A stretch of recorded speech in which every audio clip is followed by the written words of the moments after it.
Yeah, so I think the biggest issue, at least for us, is, and I'm coming at this from a perspective of a technology lawyer, the statements from the SEC and regulators to shoehorn these tokens into a specific category, i.e. a security, I think is a mistake, and I think it's the wrong answer. And I can give many different types of examples where the economic realities and the functionality of the token don't support that it is a security. I think we'll all agree, though, that if you're using these tokens to raise capital to build something, that it is a security. But I think, too, in other fact circumstances where the platform is built and the token is used for whatever, access to software as a reward, I think to automatically say that, because it's a token and even because it might be traded on a secondary exchange, that it's a security can't be the right answer. And I understand why the SEC has taken that position, because for fraud reasons and for other reasons.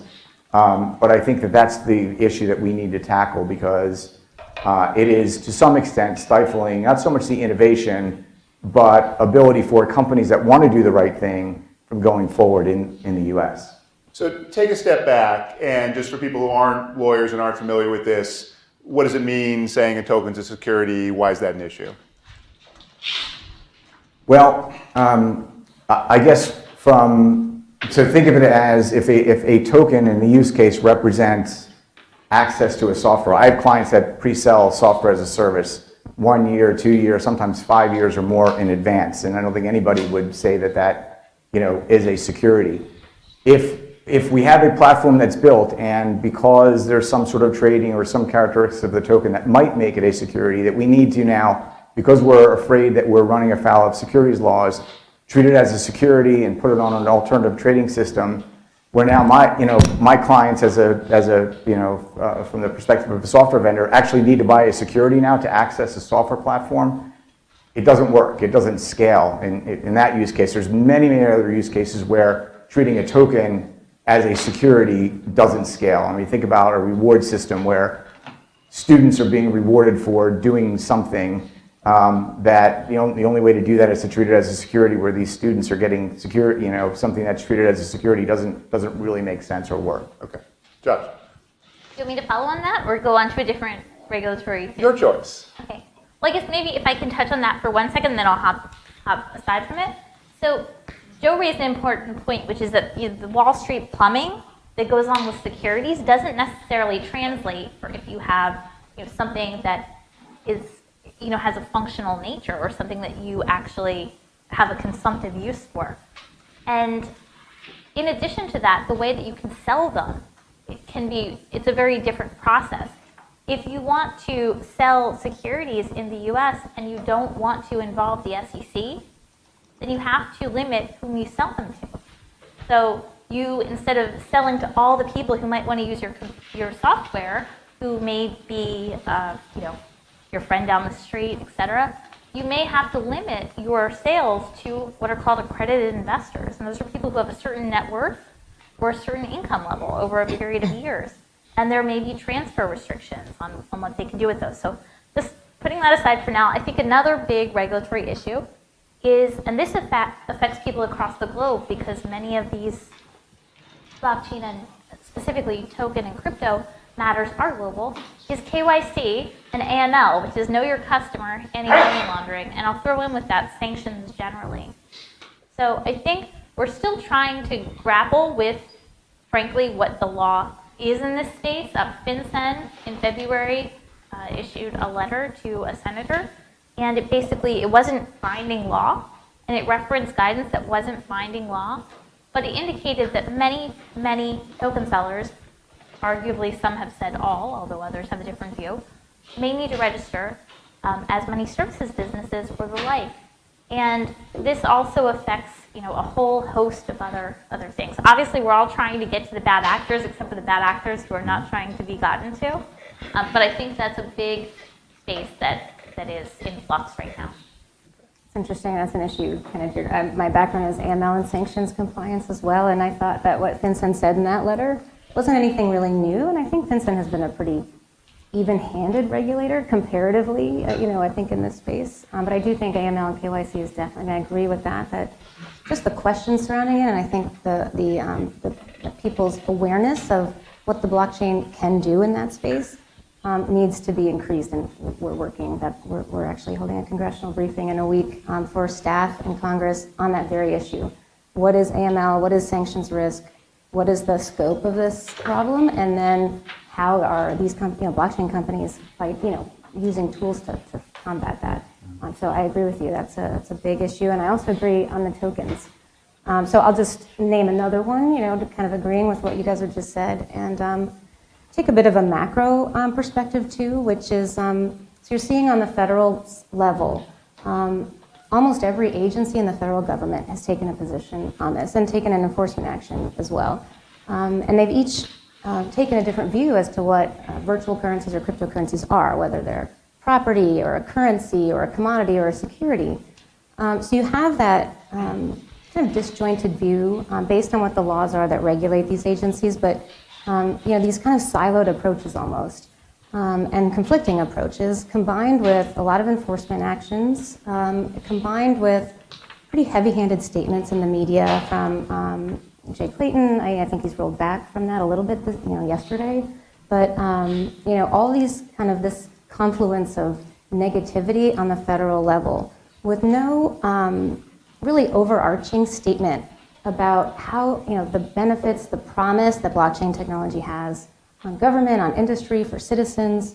So you don't have that clear vision at the top, at the highest levels. A couple bright lights, but we need a real statement like we did for the internet, early in 1999, 2000, that this is important technology that is going to vastly change the way we do a lot, not everything, but a lot of things, and then have that trickle down. And so we don't have that. And so in that environment, you see two consequences of it. First, on the international level, you've got central banks in major industrialized countries, whether it's the UK, Canada, Singapore, Hong Kong, you name it, either have developed regulatory sandboxes where they're working hand in hand with technology companies to learn from each other how to regulate better and how to use the technology. We're not doing that. So you're seeing this arbitrage internationally with smaller countries and with larger countries really capitalizing on what's going on there. And then here in the US, you're seeing the states taking the same opportunity, saying, we've seen in this legislative session that started in January for most states, dozens of bills that have been saying, hey, blockchain technology, we're open for business. Come to our state. We're trying to enable you in this way, in this way, in this way. And many of those are fantastic ideas. I think there's one or two as a policy matter we're not necessarily in support of, but all in all, the message is positive. Blockchain, an industry, and that kind of thing. So to me, that's maybe this kind of macro environment, and I'd be curious to see what you guys think about that, but that's one thing that we're also trying to work on. Yeah, I completely agree, actually, and Amy, you mentioned Jeremy Clayton's comments earlier this week, and I actually want to read some of the comments from an article on CoinDesk just yesterday, actually. And this is not to be critical of the chairman, because I think they're doing a great job as best they can under the circumstances. But I think his comments, which were about tokens and ICOs, are actually very important and actually have a bigger meaning, and I think it indicates the complications that you're talking about. So he gave an example of laundromat tokens and sort of an example of how they were not securities and an example of how they could actually be securities to show that tokens can have different characteristics. And when he said two things, he said, what we find in the regulatory world is that the use of a laundry token, in this example, evolves over time, and that the use can evolve toward or away from a security. And then he said, just because it's a security today doesn't mean it will be a security tomorrow. And so that's what they're dealing with, that's what we're dealing with as the bar, but it's all of the regulators. And I think the takeaway from that is, in this chain of trust on the blockchain, what regulation applies could make a difference depending on who's holding it, when they're holding, and whether this is a token or a piece of data or a unit of energy, who's holding it, when they're holding it, why they're holding it.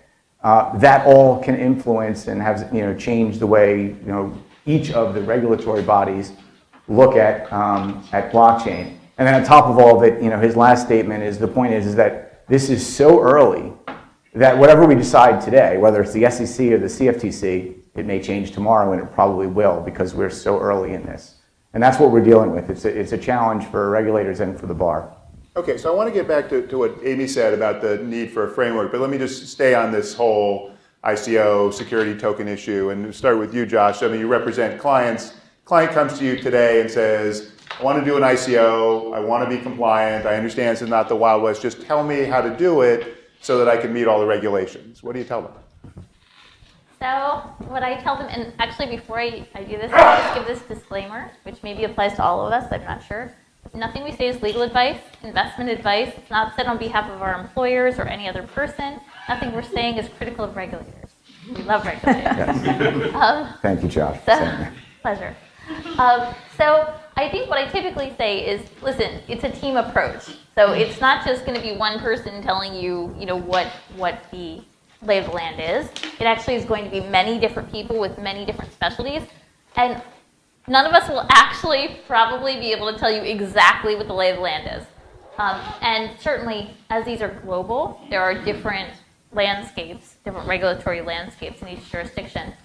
I think if somebody wants to sell sell tokens, and they want to sell to U.S. persons, now holding aside the money transmitter and all sorts of other issues, because when I say it's a team approach, it really is. I mean, you've got tax, broker-dealer, CFTC and commodities, investment company, investment advisor. You have securities, money transmitter, financial services regulatory. The list goes on, right? And that's just in the U.S. But typically, if people are saying that they want to do a token sale and they want to comply, say they want to, they're sold that it cannot be a security. It cannot for their business plan. Then a big part of the guidance is on how to avoid U.S. persons. Or if they want to have someone go speak with the SEC, perhaps on an anonymous basis, just to try and socialize things. But right now, I mean, our general policy as a risk management matter is that we can't advise on token sales to U.S. persons unless those token sales say that the tokens are secured. Joe, what about you? Yeah, we're taking the same approach. I mean, I think there are very, very narrow facts and circumstances where we might look at a company and say, you know what, this token offering for a platform that's already built has a really strong argument of being something other than a security. But again, the facts are very, very narrow, and it would include things like no price appreciation, capping price, and things like that that would take away the interest in buying these for speculative purposes, which kind of ruins the fun of the whole trading of cryptos. But that's the only way that we see a path forward, at least under the current regime. Can I jump in for a second before Amy? Obviously, one thing I think is really interesting though is the idea of what the SEC has not called securities. They haven't thus far, and hopefully will not, called Bitcoin a security. In the DAO guidance, they referred to Ether as a virtual currency. So it's interesting just to think about whether non-security tokens, let's get away from calling them utility tokens, since it seems that the SEC hates that, or the regulators are not that happy with that term, and maybe the rest of us aren't that thrilled with it either. But maybe if there's a payment token, as some other jurisdictions have recognized, that maybe that might be something where, after discussions with the SEC, there might be some determination. But again, it's open. Yeah, so that actually gets to what I was going to ask Amy, since the Chamber deals with all kinds of cryptocurrencies and digital assets and so forth. There's been so much discussion about this question of ICOs and whether things are security and so forth, and enforcement actions potentially ramping up.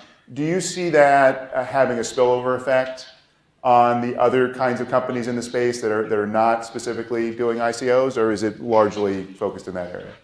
I mean, yes, a little bit. I mean, I think that I don't believe that everyone in government has a fully developed understanding of what this industry is about.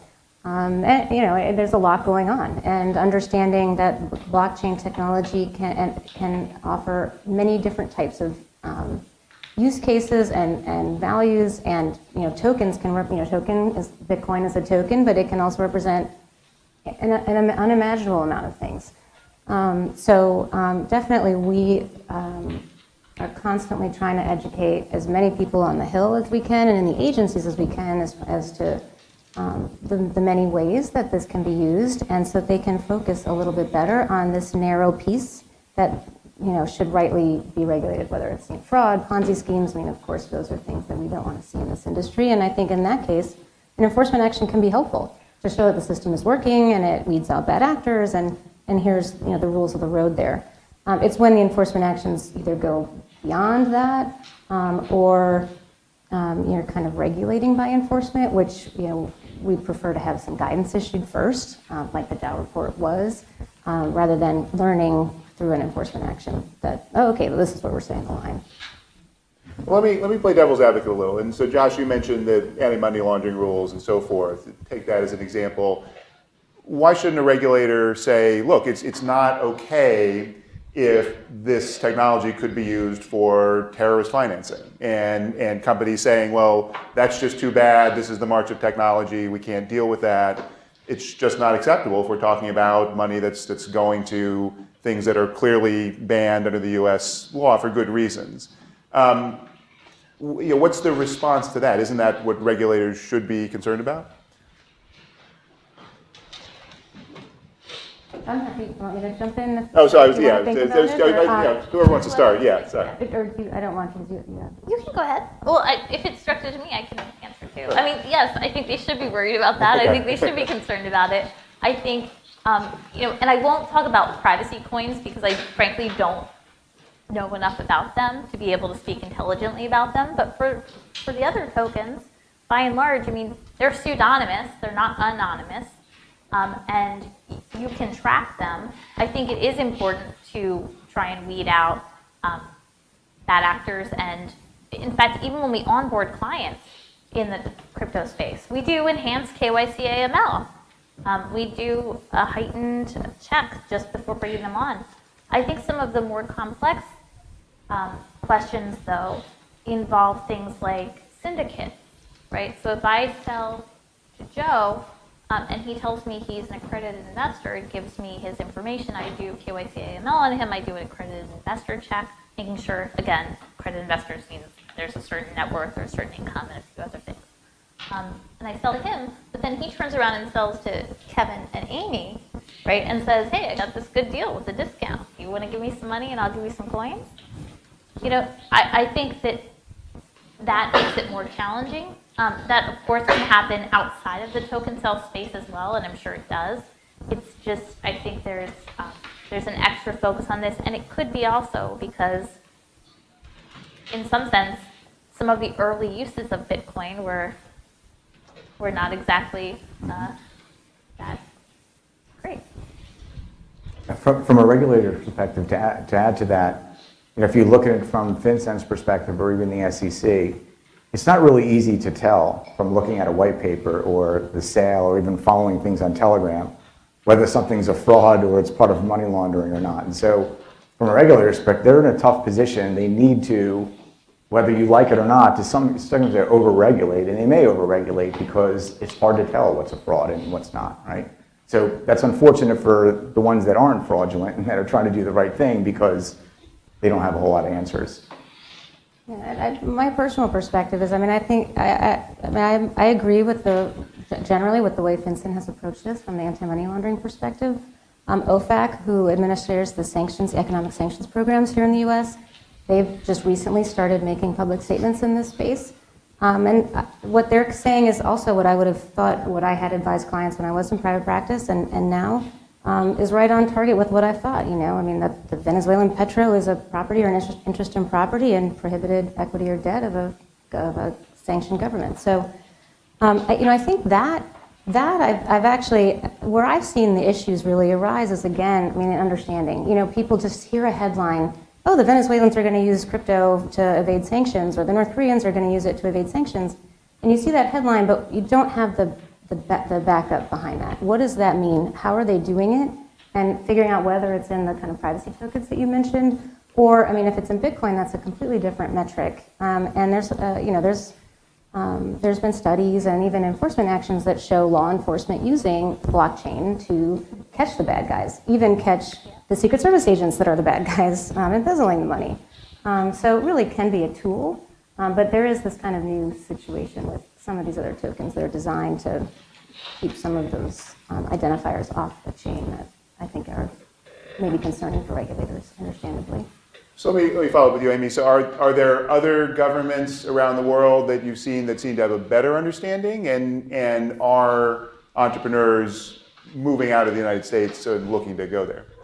Yeah, I mean, apart from the AML side of things, yeah, I mean, you see like the UK FCA, they're the regulator in this space. They've developed a pretty comprehensive regulatory sandbox. It's in its fourth cohort, basically its fourth stage of their sandbox of admitting fintech companies, and then they work together in a kind of modified regulatory environment to test fintech products, and then work with them to figure out how the laws may be adjusted to adapt.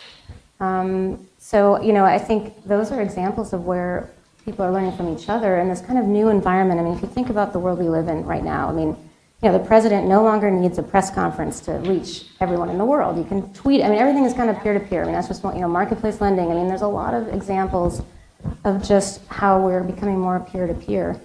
And, I think other governments are seeing that in the fintech space as well, and definitely capitalizing. I mean, a small country like the UAE came out last year and said, we're going to have, the Crown Prince of Dubai said, we're going to have a blockchain-enabled government by 2020.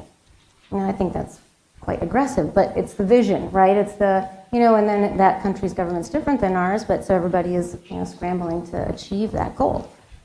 So really interesting stuff going on, and I'd love to see that here. Can I just jump in on that? So in terms of money laundering and KYC AML around the world, I don't know this to be a fact, but what I've read in the news and what I understand to be the case is, for example, in South Korea, what they've actually done is that you have to have a real name bank account, like the exchanges. The exchanges are being policed, so you have to have a real name bank account at one of 6 banks. And different exchanges have relationships with different of the banks.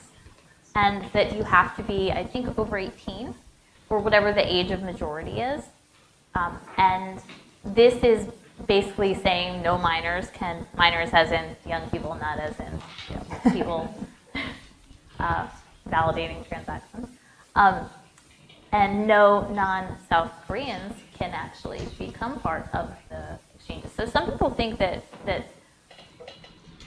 regulating the exchanges and focusing on exchanges can be a great way to turn off the spigots somewhat. I think also there was something else. There was another jurisdiction, Israel. So I was in Israel last month, and it was interesting talking with lawyers there.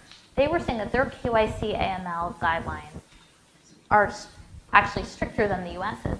And so crypto companies, you may have heard that in the US, some of them are having a hard time either establishing or keeping a bank account. And evidently, in Israel, it's been even more difficult.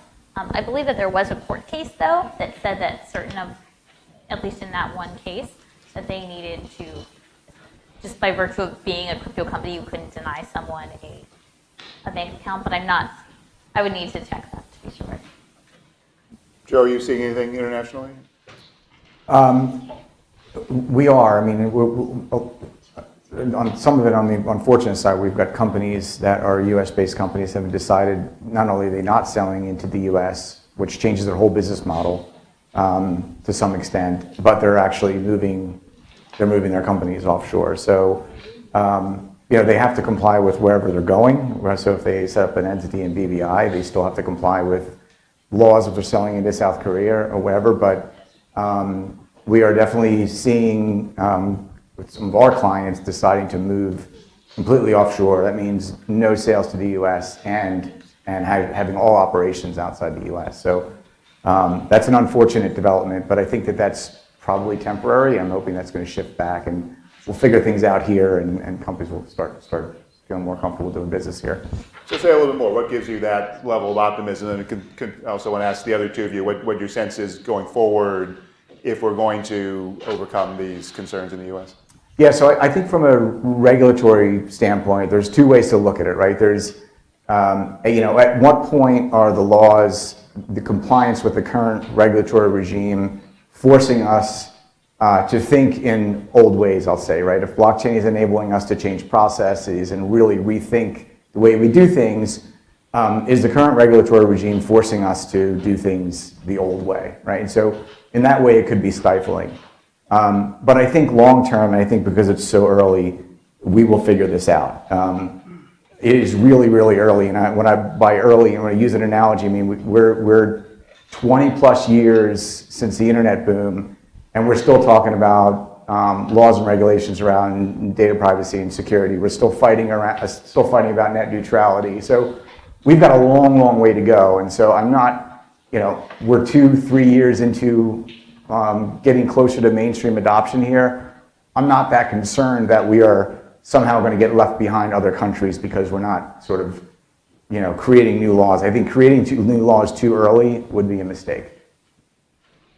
Josh, what's your take on going forward in the U.S.? So two things. One is, I think cynically, perhaps, as bigger and bigger name companies get behind things, I think there will be more, even if they do things completely offshore for now, outside the U.S., I think that as more established names get into the space, established from other types of industries, that we'll see perhaps a greater understanding. Also, and I say that partly because a huge percentage, as I understand it, of the token sales that have gone on have been scams up to this point. There have been many scams, certainly many failed projects, as I understand it. Although certainly for startups, you have to expect that there will be many failed projects. So I think that's one thing.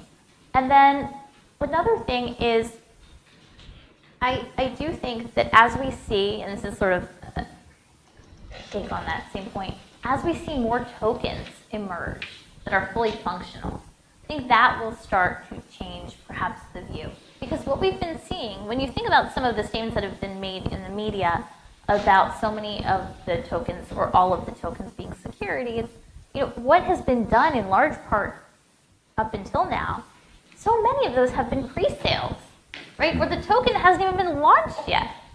And where they were sold pursuant to an instrument that was an admitted security. So of course they were securities. I think as we start seeing more tokens out in the space actually doing things, that maybe that will change some of the regulatory analysis. Yeah, so Amy, I want to ask you one more question, and then I'll open it up for Q&A from the audience. So to go back to something you said at the very beginning, which is you touched on the fact that many U.S. states now are adopting or considering various kinds of cryptocurrency or blockchain-related legislation. So isn't that a good thing, that they're getting engaged and wanting to update their laws in this area? Yes. I'll give a couple of examples. You see a number of states that are introducing legislation to promote a study by some sector of the government to look at how blockchain can be used by that department or agency or the government as a whole, and report on that. That's the first step. You saw Illinois did that last year and issued a report on the blockchain in January about the results of that work that they did. So I think that kind of thing, the adoption by government, that's important, and that socializes them to the technology. There's a number of states that have done that. Wyoming just had 5 bills pass in the last couple weeks with the help of Klayman Long, who was on a different panel. And one of those exempts virtual currency from the state's property tax, which I think taxation of virtual currency is also impeding adoption, but I'll leave that issue for later. But on the state level, the one piece that we're not so keen on is state efforts to amend legislation to enable smart contracts. I think others have said on prior panels, smart contracts are not necessarily smart, nor are they necessarily contracts. And there are already laws that exist both on the federal and at the state level from the year 2000 that enable electronic signatures and electronic records where a paper signature or a paper record is required. The word electronic is technology neutral. So if we're saying, well, blockchain counts, then why didn't we say the cloud counts or any other technology counts, for one? And then for two, the federal law is designed to preempt any state efforts to treat specific technologies differently. So we're actually creating a system where we might actually have to have a lawsuit to determine whether state law has been preempted. So that's not helpful either. So that's one area where we have a very specific policy position with a lot of support from trade associations and others that were instrumental in creating those laws in the first place. But that said, I'd rather work with those legislators who clearly are trying to do something, and this is just very technical and arcane area of law, and try to find other ways that they can be proponents in this space and make a difference, because that's really what we want to see, and I think that's what they want to do too. All right, let's see what questions we have in the audience, all the way in the back. So it's disappointing to hear that we might not have any answer for a company that comes in and wants to do an ICO. And maybe I'm looking at this way too simply, but I have looked hard at this. And I'm trying to understand why we can't just bifurcate an ICO into two different issues. One is a pure security that represents real equity ownership position in the company. And maybe that's tokenized because there's some advantages in terms of immutability and immortality of knowing about that. And maybe there's, KYC and I don't know what goes along with that, but it's a pure equity, period. And the other is a pure utility that and by the way, both of these you could restrict so that they only can be traded within the realm that they're supposed to be traded in. So the equity, I happen to know, can be restricted to accredited investors only. And the utility could also be similarly restricted so that it only plays in the ecosystem and doesn't really have any opportunity to increase in value because it's a Chuck E. Cheese chip, piece of plastic, for goodness sakes. It just happens to be useful for monitoring energy usage or whatever it is. And it seems to me that that's a simple way to be compliant, get the job done. No, you're not going to become a crypto zillionaire, but that would make you a fraud anyway. So why don't we just play it straight up and comply? Sure.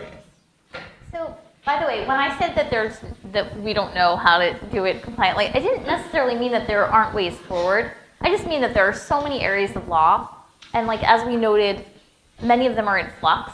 So, for example, even with the scenario that you described, if you said, well, do I have to register as a money services business? I guess, well, then we have to go check on that, right? So it's not just the securities laws, but I will say also, even in terms of securities laws, one of the things that, and you probably are familiar with this, but with the Munchie guidance that came out in November, it really pounded out something that we've been saying for a while, all of us generally, saying that manner of sale matters, right? So even if you have this purely utility token, if that were a thing that you could actually somehow determine, but if I'm selling it, I'm saying, hey, you're going to make a lot of money, right? Or if I say, hey, Amy, can you pass this on to your friends and see if they want to buy it? There are many different things. Or if I am showing you a flow chart showing that something's going to go up in value, or if I'm there are many, many different types of things. Unfortunately, or fortunately, depending on how you're looking at it, the law is very flexible in terms of how it can apply and does apply. And it really is a facts and circumstances test that isn't just on the four corners or the round circle, if you're envisioning it, of a token. I think also, just to flesh that out a little bit too, because this is still a bit of a gray area, to me, it's more of an advocacy area, an area where we're trying to actually get some more guidance out there to kind of enable those guardrails that you're talking about. So for a law firm, the challenge, a lot of times clients will say, I want you to tell me this is not a security. And in this case, right now, at this time, in April of 2018, I don't know that any one person can tell you with certainty that the SEC will not bring an action against you. It may be. There may be, again, facts and circumstances, but I think that's why you made the original statements you made, because it's very hard to give that kind of unqualified opinion as to the legality or not, or whatever it is, as far as being outside the securities laws. And so then I'll also mention, what we're trying to do is incrementally try to help that along. That's what I was saying, I feel like it's a little more advocacy area at the moment. And so right now we're working on putting together some guidelines and best practices for a non-security token to be issued. You know, what your white paper should be saying, what you should be, what kind of financial disclosures you should be making. You know, this and all these things to kind of reduce fraud and just have this kind of as more of a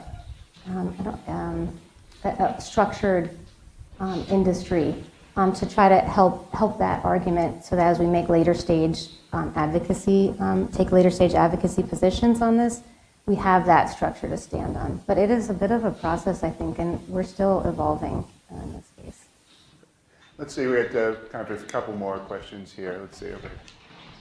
Can you talk a little bit about the role of organizations like Templum, which are offering platforms for regulatory compliant ICOs, and how that plays into the sphere?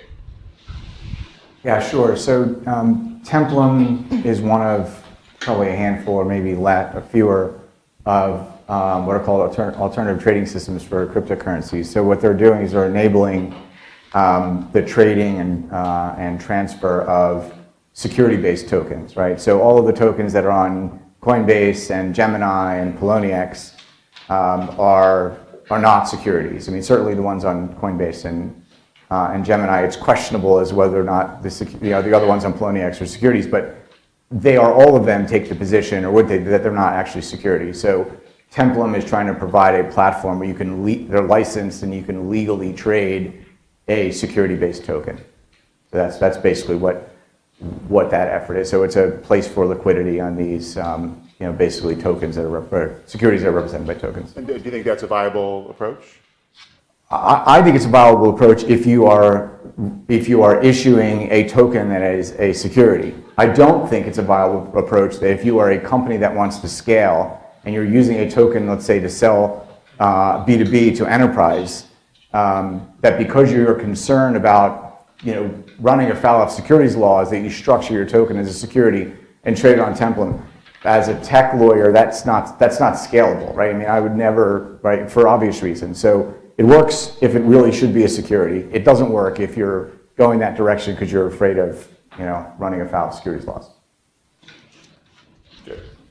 If they won't be able to hear me. I'll repeat the question, yeah. So, are you advising your clients at all, if we're in the realm of something that you've already identified as a security, which Josh, you already said that's really pretty much what your law firm is dealing with, right? Other than outside. Other than pushing them offshore. Have you spent time, because in the traditional constructs of securities law, the rights that pertain to the security pretty much come from two places, right? They either come from the Articles of Incorporation and possibly the bylaws of their equity, or they come from a contract, like an indenture. And in the tokenization world, if you are a security now, and someone is going to sue you, who holds that security, are you advising your clients about what that should look like? We've had conversations internally at our businesses about token indentures, and how do you clarify the rights? Because a white paper, frankly, just creates some theoretical fraud, possible contractual, state law-based rights. But if you're really going to go through the rigor of doing an SEC process, have you thought about it and talked to your clients about what does it look like to specify the contractual rights, if that's where the rights are coming from with the token, or have you taken a position that there shouldn't be contractual rights? Okay, just for anyone who didn't hear, the question was about essentially what are the rights that are associated with the tokens that you get, because there's traditional mechanisms contractually that gets specified in a securities offering. So what does that look like in a cryptocurrency token sense? So this might not directly address what you're saying, because I don't know that there has been a fully fleshed out analysis of exactly what the rights may be. In fact, for so many, if you're doing like a private placement pre-sale, right, you might put what the minimum characteristics of the token to be provided will be, but you probably aren't even going to commit to there actually eventually being a token, right?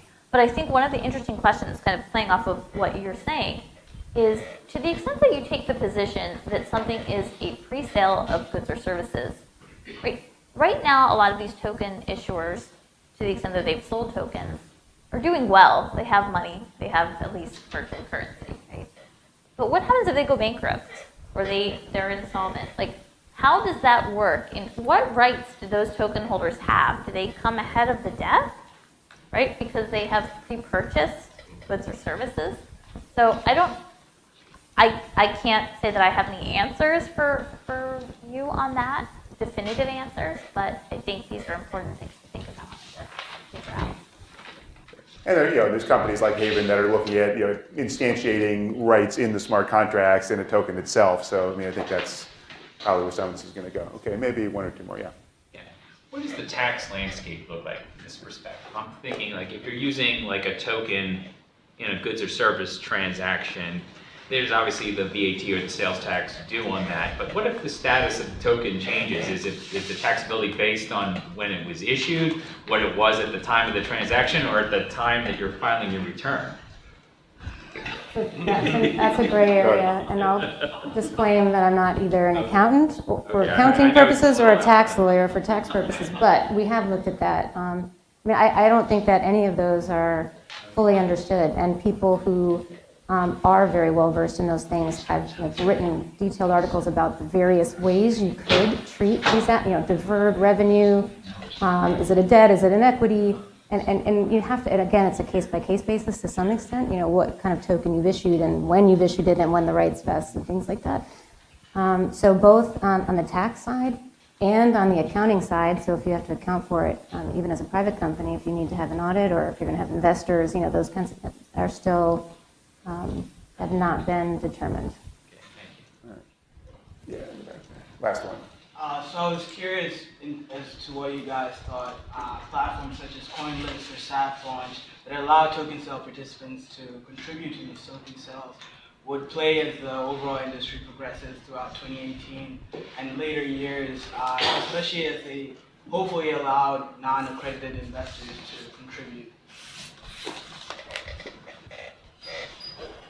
I'm not sure how to answer that. So is the question sort of where do we envision the market going in terms of non-accredited investors contributing to projects? Was that? Right. So how can these platforms such as CoinList and Safflaunch enable non-accredited investors, if they can?